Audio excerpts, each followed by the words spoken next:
All right, so we're gonna measure the motor wires. In this case, we're not gonna go from underneath because we have the pads right here. So maybe what we're gonna do is just like I try to picture it before I do it. So I'd say about right there. That's more or less how it's gonna be. And I always try and leave myself a little extra. I was about to say that I give myself a little bit more slack. You got a little bit of slack. You can always put some tape down and take it up. But if you cut it too short, and we really don't want them super taut because the frame is going to vibrate and take shocks. And if they're constantly kind of getting tugged on, that stress can add up over time. Probably less of an issue on a little 3-inch like this than on like a 5 or 6 inch. But still. The biggest mistake you make is you cut it exactly right, except you really cut it like 2 millimeters too short, and now you're soldering on an extension and it gets really ugly. You have to strip the wire. And yeah, it's no good. It's more or less around here. So, there you go. I'll let you do that. I'll take those out of your way. Okay. There you go. Perfect. Okay. Alright, so if you really want it to be very precise, you could just measure that and copy it. But we're just going to do the same thing we did with the first one. Oh, you could just measure the length. Yeah, I mean, if you wanted to. Now, the problem with that I've found is that sometimes the back pads are laid out a little differently than the front pads. Oh, definitely. Or the frame may not be perfectly symmetrical. And if you go around and you cut before you're sure, then suddenly you got wires too short. But the number one thing I've seen on some of them is that, like, the back pads will be on the side and the front pads will be on the front for some reason, something like that. And then you get yourself in trouble. There we go. Okay. Usually when I do most of the soldering, Yeah. like, I have somebody that helps me. Okay. That's why I'm like, this is probably the worst, like the part that I'm like the worst at. That's fine. That's what That's what we're. It's actually really helpful for somebody to make mistakes because if you already know how to do it, then nobody gets to see you make any mistakes. So let's check. So the iron right now is at 750, and I think that especially on a small board like this, that's probably overkill. So let's turn the iron down to 700. Okay. So there's the iron. All right. Right. And we're going to do a little bit of soldering here. So we've got the wet sponge and we've got the brass sponge here. I'll show you. This is just like coiled up brass. You can buy these separately. And it's really nice, by the way. This Hacko puts them both together so you can really easily clean your iron. The brass sponge is for removing large bits of metal and stuff from the tip. And then this is for cleaning oxidation. I watched a video at NASA, like a guy who was a NASA certified solderer, and he actually said the sponge is not, the wet sponge is not for removing, like you got a big blob of solder on your iron. That's actually not what it's for. I don't know. I don't solder for NASA, but so before you solder, you'll clean it off like that, and then you'll give it a nice little swipe there, and you should have a nice silver tip. Let's do a close up here. So you really want to see a nice silver tip. And now this part here, that's not the tip, that's just the barrel. That's all gross and oxidized. That has nothing to do with anything. But the tip needs to be nice and clean and silver. And if you have black oxidation on your tip, or if you've ever tried to clean your tip by sanding it, that's actually really bad for it. Don't do that. But if your tip basically doesn't look like this and you're having trouble soldering, you need to get a new tip. And if your tip, if you buy tips and then they, a month later they look terrible. This tip is over a year old. Wow. No, I changed it once. I left it on all night. I left the soldering iron on all night at 800 degrees and it ruined the tip. But other than that, so this is 6 months old. And it looks the day I got it. So if your tips don't last like that, either you're mistreating them, like you're running the iron too hot, or you're buying terrible tips. This is a Hacko tip, and guess what? You can put a Hacko tip on many non-Hacko irons. It's well worth spending a little bit of money, like $7 or $10, on a very nice tip that'll just last. So there you go. So that's that basic there, but you probably already knew that stuff. I've probably seen one of your videos. We'll do it for them. And now, what's the first thing you would do as you begin to get this ready to solder up the motor wires? And I like to say that 90, 95%. I don't know, maybe a little less than that. A great healthy chunk of successful soldering is in good prep. Prep the wires correctly, prep your iron, you have an iron with a clean tip. The actual technique where you touch the iron to the joint and you push in the solder, That is such a small proportion of successful soldering. If you're having trouble soldering, probably your prep isn't right. There's something you're doing wrong. When I started, you had to be, well, what I was told is that you had to be careful which kind of motors you had and where your signal went. Yeah. You had to like reverse them. Yeah. But now we can do that through Betaflight And BL-Heli. And BL-Heli. Yeah. That makes things way easier. Yeah, We just for figure sure. out which one is the one for the signal, Yeah. and then we just need to figure out which one's ground and positive. But they're usually... On the three-phase motor, so the three-phase motor doesn't have a signal or ground. Basically, Okay. what happens is that in order to drive it, a current is pushed through up one and down the other, and then one is not used. And that's alternates to make the motor spin. Oh, okay. So there is no signal or ground here. They're all in a basically like a Y configuration internally, and current will be pushed that way, that way, that way, all So the way you around. could interchange It them. really and doesn't solder. matter. It's entirely aesthetic. I do, however, I like your advice though, which is to solder them consistently. So I always solder them straight through. So just more for aesthetics than anything else. If you solder them consistently, it will mean that they'll all spin the same direction because these motors are all built the same. Exactly. And then you'll reverse two of them, and then you'll be good to go. If you end up in a situation where you don't solder them consistently, and then like motor number one is reversed, but the other three are not reversed, you could confuse yourself later. Yeah. If you do solder them and they're not spinning the direction you want, you just switch any two wires with any of the just switch their position, and the motor will spin the other way. We're going to start probably with the farthest one in. Okay. Since it's so tiny, we're just going to make things Yeah. a little easier on us. And what you're saying is you're gonna start here and work out. Exactly. And I like that as well. You left or right-handed? I'm right-handed. You're right-handed.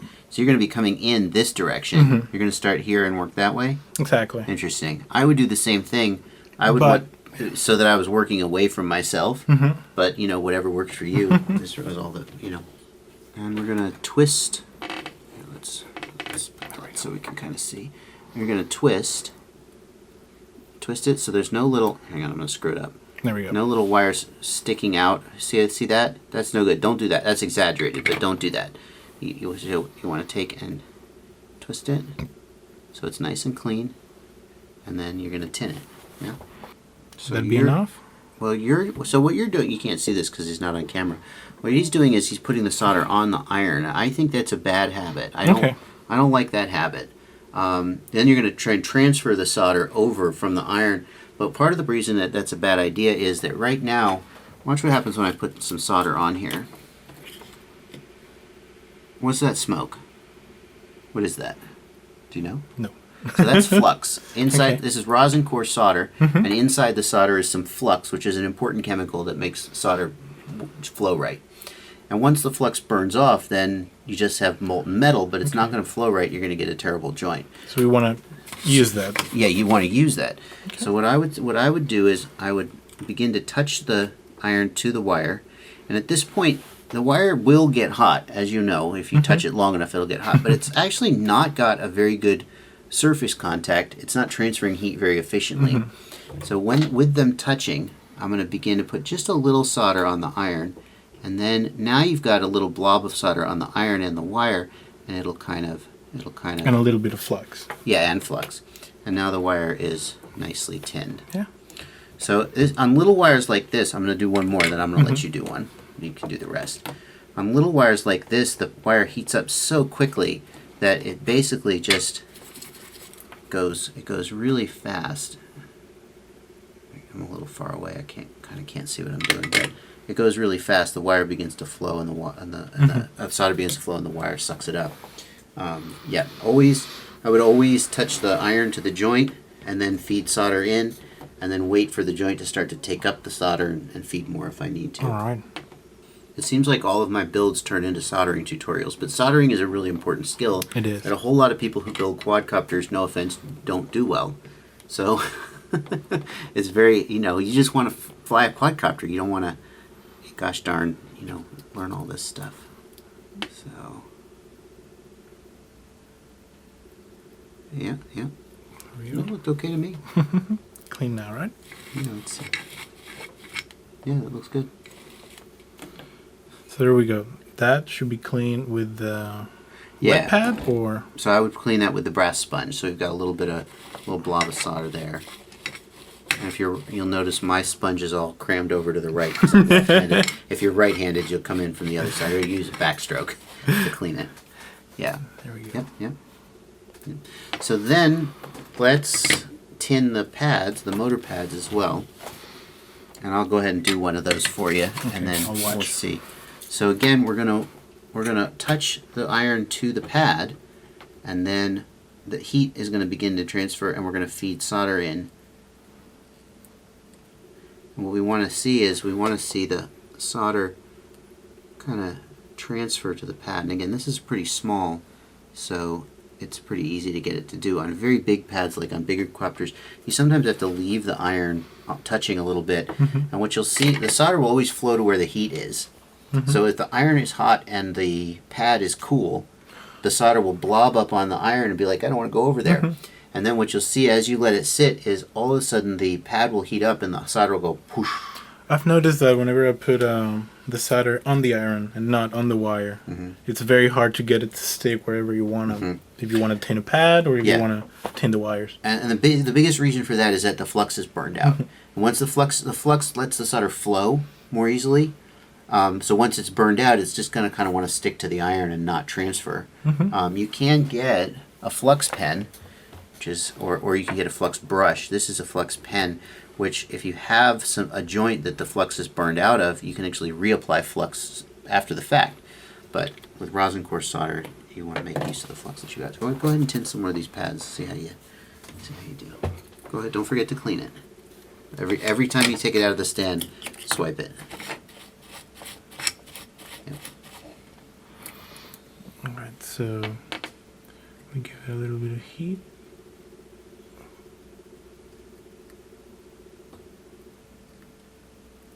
Okay, so it's not transferring. Let's clean it again. Let's start over. If it's not transferring and you keep feeding it in, eventually you'll get a giant blob, and then it'll make a mess. Exactly. So that's a chisel tip, and you'll notice it's got a flat side, and I think you were coming at it a little bit with the corner.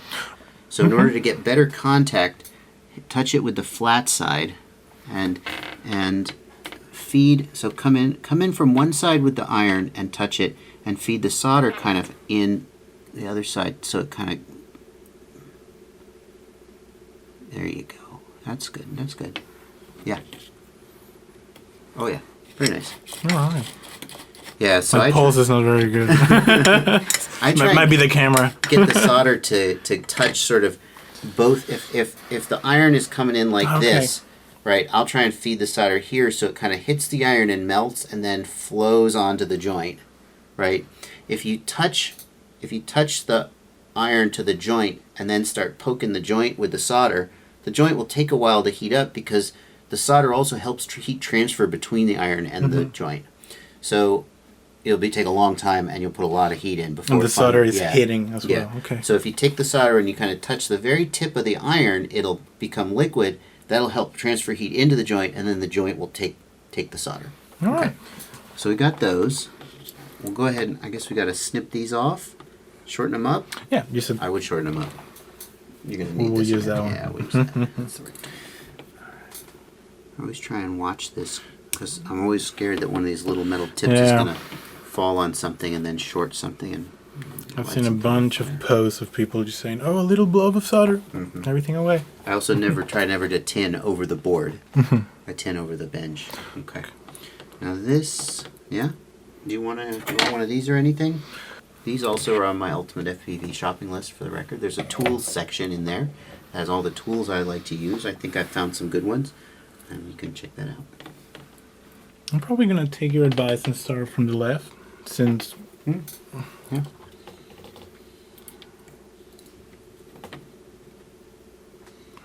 So it gives like a little bit of...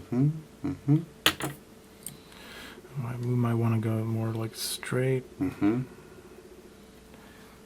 Yeah.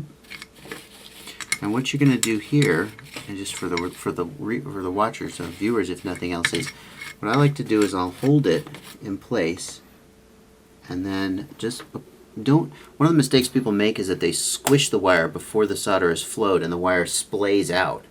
So if you just apply heat until you feel the solder underneath go soft, and then take the heat away, and everything will come together.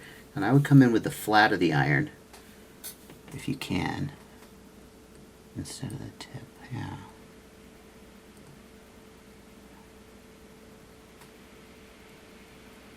Let's see what's going on here.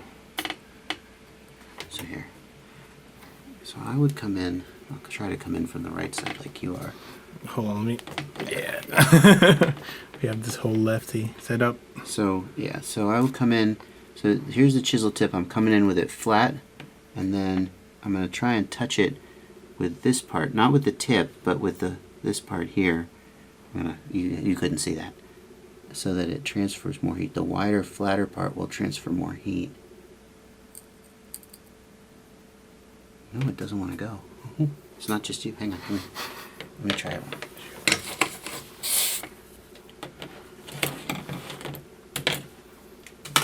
This is how I do it. Let's see. That's usually how I'm on my bench, like. There. So I came in and I touched it with really kind of like up here. The wider, fatter part is going to transfer heat better than the tip. If you can get in there, try to, and just hold it there and try again. It didn't want to go. It took a little longer than I thought. Maybe we could turn the iron up a little bit. If you find that you're touching the joint and the solder is not flowing, and it seems like it ought to be, well, if you've done everything else right, then the next thing to do is to turn the heat up a little. But most of the time when you're trying to get that to happen and it's not happening, you've probably made some other mistake, like your tip isn't clean or you don't have flux. So I say that only because people have a tendency to just turn their iron to crank it up. They think all problems can be solved with more heat, and that's not necessarily true. Go ahead and try another one. I just wanted to try one just to make sure everything was okay. It did feel just a little bit cool. I'm going to turn this up to 750 here, just to see if that helps it flow a little faster. All right. Oh, you were looking.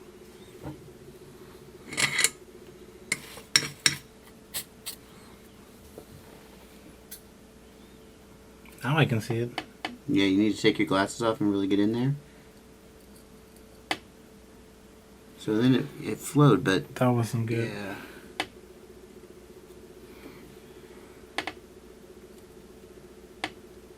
You're having a little bit of trouble with shaky hands. There you go. That's not bad. A little better. It was a little better. That's acceptable. Well, I'll tell you what I don't like about this, because that's what I do. So the thing that I would want to change about this is that we got this long part here that's sticking out. And I would that's just, it feels like that could potentially make problems for us. I don't know, maybe it just doesn't look right. Probably just doesn't look right. There. I see that a lot too. People overstrip the wire and then when they solder it.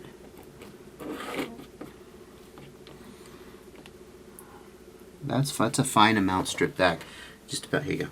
Just about 2 millimeters I think is where I usually want to strip the wire back, and that looks just about right.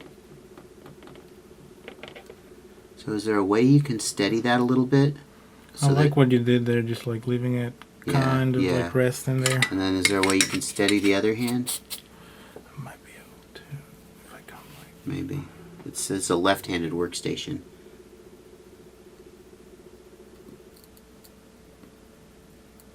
There you go. Perfect.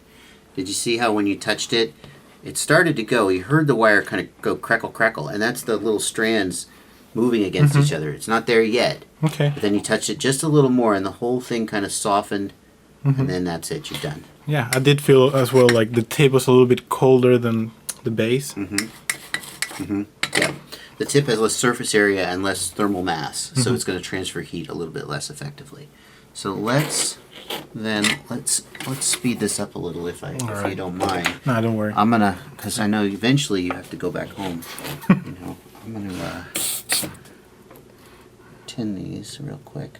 So here I'm touching it and it's not transferring, and the reason is that the solder is on top of the iron and it's not. There's nothing to help the heat. There we go. Now the pad took it.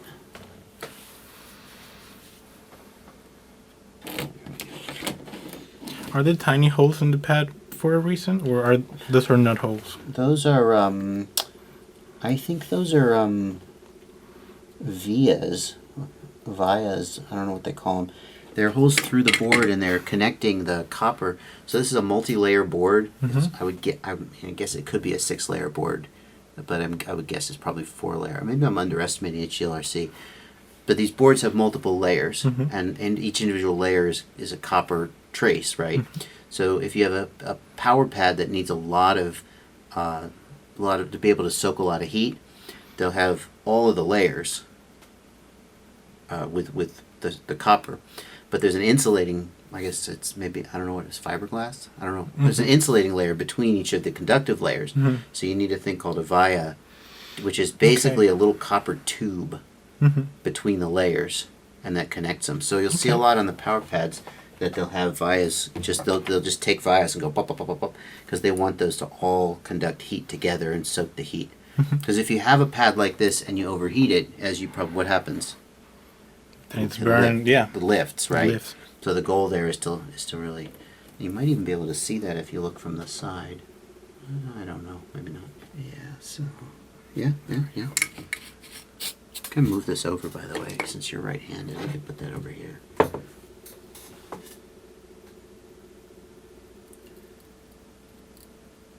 So it hasn't quite, hang on, don't fix that. So it hasn't quite gone all the way in. I want to take advantage of every single little thing to show, right?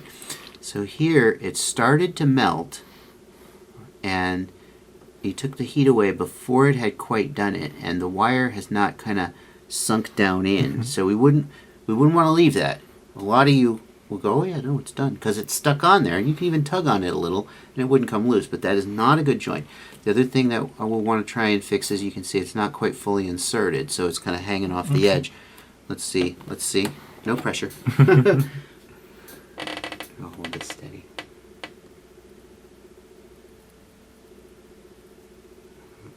Just keep touching it until it flows, and leave the heat there until you got it where you want it.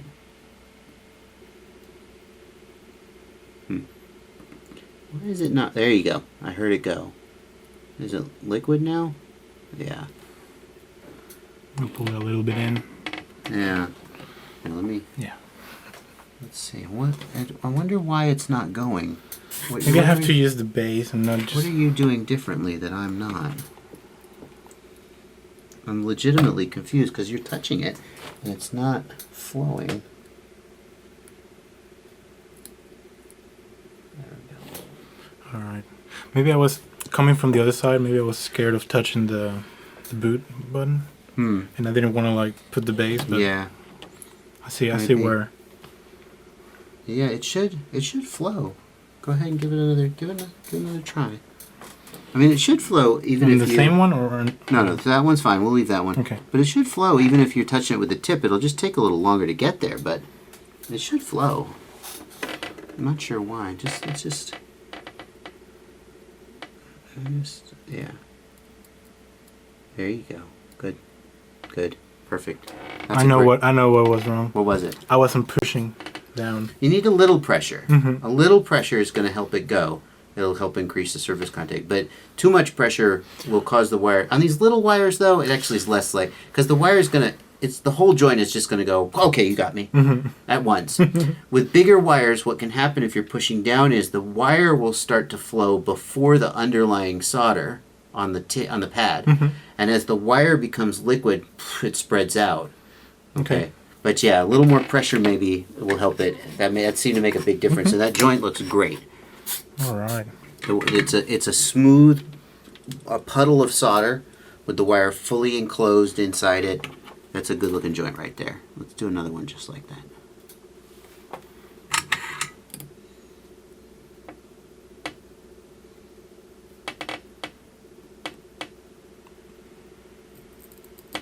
There you go.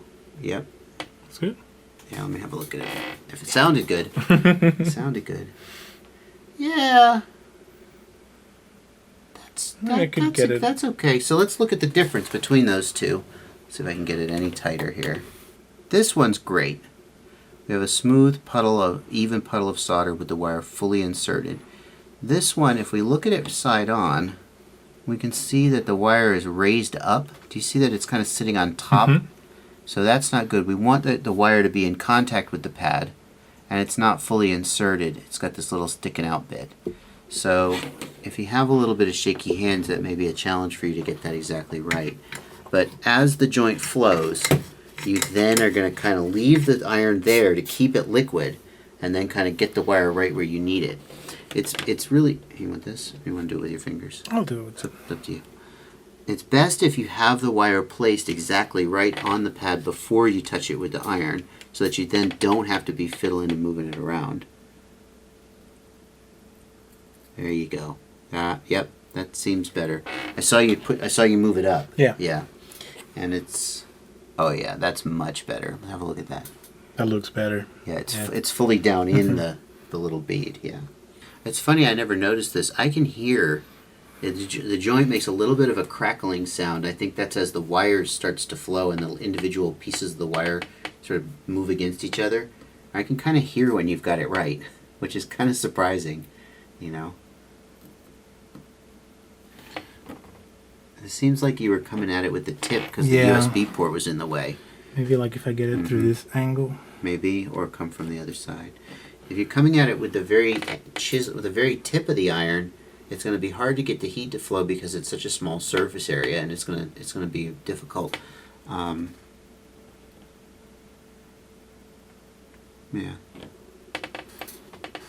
Let's have a look at that one. It's not pretty. It's acceptable.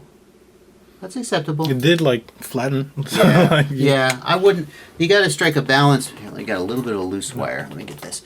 You got one little strand sticking out. You got to strike a balance between trying to get your joint perfect. I mean, eventually you'll overheat it and you'll damage it. So if you've got a joint that's completely serviceable, the wire spread a little bit, but I think these are all fine. This one, let's not redo it, but that one's sticking out just a little bit. Okay. I would like to see that a little. Okay. You really, ideally, I think you want the insulation sort of right up against the solder pool. I don't know why. It's you know, it's just good practice to not have bare wire where you don't need it. And it makes for a cleaner look. Yep. I find that there's there's a tendency when you're soldering, and I used to be a hobby welder. I don't weld anymore, but I did for a while, and you see it in welding as well. I don't know if it's just metal joinery in general, but people go like, no, that's good enough. That'll hold. And sure, every joint doesn't have to be NASA space station perfect, but eventually they're just garbage, right? Eventually you're like, no, it's okay. And you give yourself an inch, and you give yourself an inch, and you give yourself an inch, and then all your joints are crap. So, I try to hold myself to a little bit of a standard just to avoid that sort of slippery slope. It looked like you were kind of touching and moving away, and touching and moving. You really want to get one good solid touch, wait for it to flow. When it flows, get the wire in the right position, and then take the iron away. There shouldn't be a lot of poking and poking and poking and poking. You should feel it flow. The iron will move down a little bit. You'll feel pressure as you're pushing on the joint, and as it flows, you'll feel the iron kind of soften up. And the trouble you're having now is that after you're not holding it steady, after it flows, it's kind of moving. I'm kind of scared of touching that. Don't be too afraid of that. I mean, all of these components were soldered once, so you can screw it up. But so hang on, let's back out now. So right now, let's look at the tip. The joint is starting to look a little gray. I'll show you. I don't know if you can see it. It doesn't have that silver sheen. And let's see if we can show the audience. I'm not sure if the camera will pick this up because we have bright lights here, but this one is starting to look a little gray, whereas these are kind of silver and shiny. And that means the flux is getting burned out. Once it starts to look gray like that, we need to put a little more flux on it. One way we can, because it's just going to get worse from here. Okay. It's not going to get better. You're going to work harder and harder to get a good joint. One way to do that is with a flux pen. I think this one still has some in it. And we'll just go like that. And that will help. And I'm going to, because we don't want to overheat this one. Okay. Unless you're dying to do it. I don't want to take I'm dying to learn. take it away from you. We got plenty more to do. I thought I saw that it had spread. There we go. Maybe it is a little bit of a skill. Yeah. You made it look easy, so yeah. I tell you what, though. You know what you can do? Go and get yourself, I don't know, get yourself like a breadboard or something. Like it's just a big circuit board with a bunch of solder points on it, Mm-hmm. And just get some 24 gauge wire and just solder 100 times, right? Just cut yourself 1 inch lengths of wire, strip them, tin them, and solder them to that breadboard. That's exactly what people have been telling I me. guarantee you at the end of that, you'll be so good at soldering. It's really just a matter of a little bit of familiarity, a little bit of practice. It doesn't require, like if you try to teach me to do, I don't know, Cirque du Soleil acrobatics, I'm just not going to learn to do it. I just don't have the physical capability of doing it. But I think a lot of people, if you have like, I know some people who, they're getting a little older and they have shaky hands, right? That's going to be an impediment. It's going to be a challenge. But I think unless you have some kind of a physical impediment like that, the actual skills involved with soldering are really not, they're within almost anybody's reach. So, okay. You can see how things got better as we went. They did. I'm going to take that real quick. Yeah, that last joint, that looks great. You did this one. Looks great. Mm-hmm. Yeah, all of them. They're pretty good. They're pretty right. solid. Good. Good. Thank you. What's next? All right, so now we have to figure out where everything's going to be wired.